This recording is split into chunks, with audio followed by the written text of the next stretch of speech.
안녕하세요. 공부하는 법돌이입니다. 2023년 3월 4주차 형법 옳은 지문으로 복습하기입니다. 1번 지문입니다.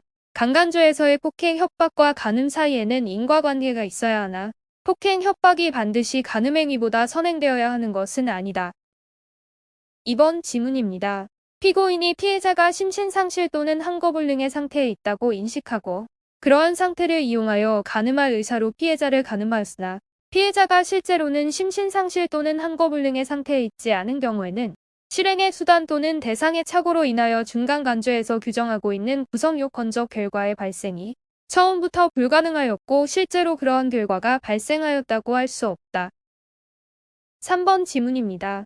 강제추행에 관한 간접정범의 의사를 실현하는 도구로서의 타인에는 피해자도 포함될 수 있으므로 피해자를 도구로 삼아 피해자의 신체를 이용하여 추행행위를 한 경우에도 강제추행죄의 간접정범에 해당할 수 있다. 4번 지문입니다. 피고인이 놀이터 의자에 앉아서 통화 중이던 피해자의 뒤로 몰래 접근하여 성기를 드러내고 피해자의 등 쪽에 소변을 본 경우 행위 당시에 피해자가 이를 인식하지 못하였더라도 추행에 해당할 수 있다. 5번 지문입니다. 형법 제307조 명예훼손죄에 있어서 사실의 적시는 가치 판단이나 평가를 내용으로 하는 의견 표현에 대치되는 개념으로서 시간적으로나 공간적으로 구체적인 과거 또는 현재의 사실관계에 관한 보고나 진술을 뜻한다. 6번 지문입니다. 적시된 사실이 허위의 사실이라고 하더라도 행위자에게 허위성에 대한 인식이 없는 경우에는 제307조 제2항이 명예훼손죄가 아니라 제307조 제1항이 명예훼손죄가 성립될 수 있다. 7번 지문입니다.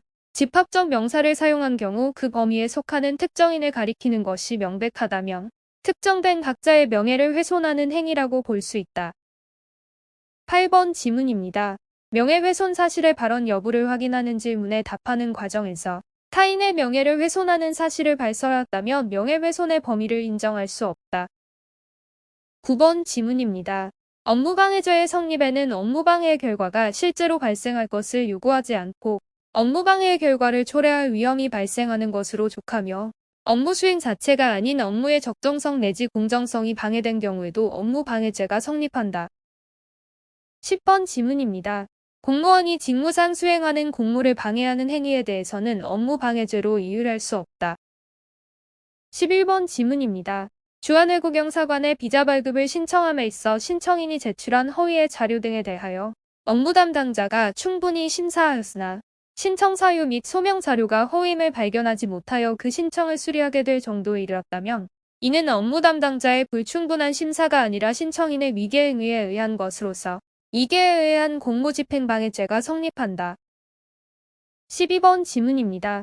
폭력조직 간부가 조직원들과 공모하여 타인이 운영하는 성매매업소 앞에 촉진 병풍을 치거나 차량을 주차해 놓는 등 위력으로서 성매매업을 방해한 경우 업무방해죄가 성립하지 않는다.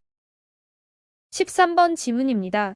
야간에 타인의 집의 창문을 열고 집 안으로 얼굴을 들이미는 등의 행위를 한 경우 피고인이 자신의 신체의 일부만 집 안으로 들어간다는 인식하에 행위하였더라도 주거침입죄의 범위는 인정된다. 14번 지문입니다.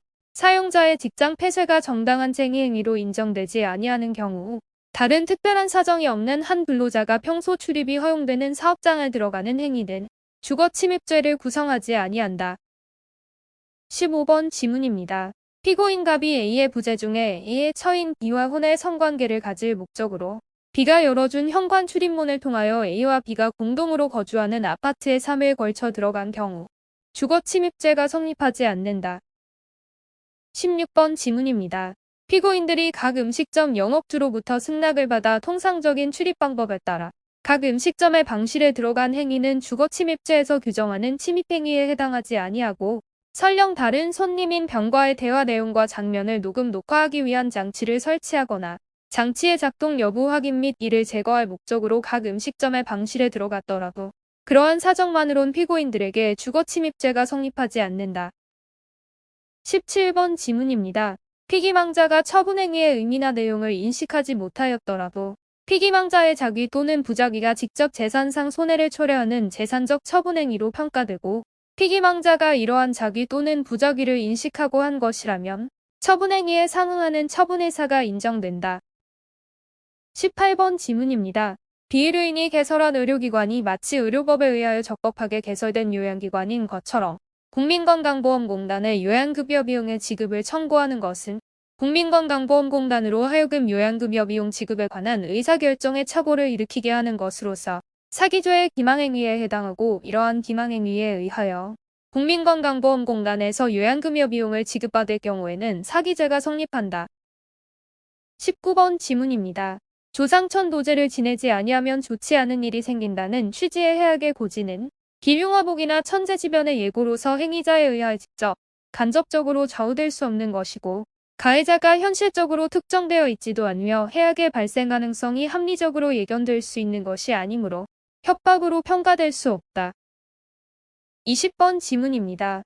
지역신문의 발행인이 시정에 관한 비판기사 및 사설을 보도하고 관련 공무원에게 광고의뢰 및 직보 배정을 타신문사와 같은 수준으로 높게 해달라고 요청한 사실만으로 공갈죄의 수단으로서 그 상대방을 협박하였다고 볼 수 없다. 오늘 준비한 내용은 여기까지입니다. 마지막으로 여러분의 구독과 좋아요는 큰 힘이 됩니다. 공부하는 벅돌이었습니다. 감사합니다.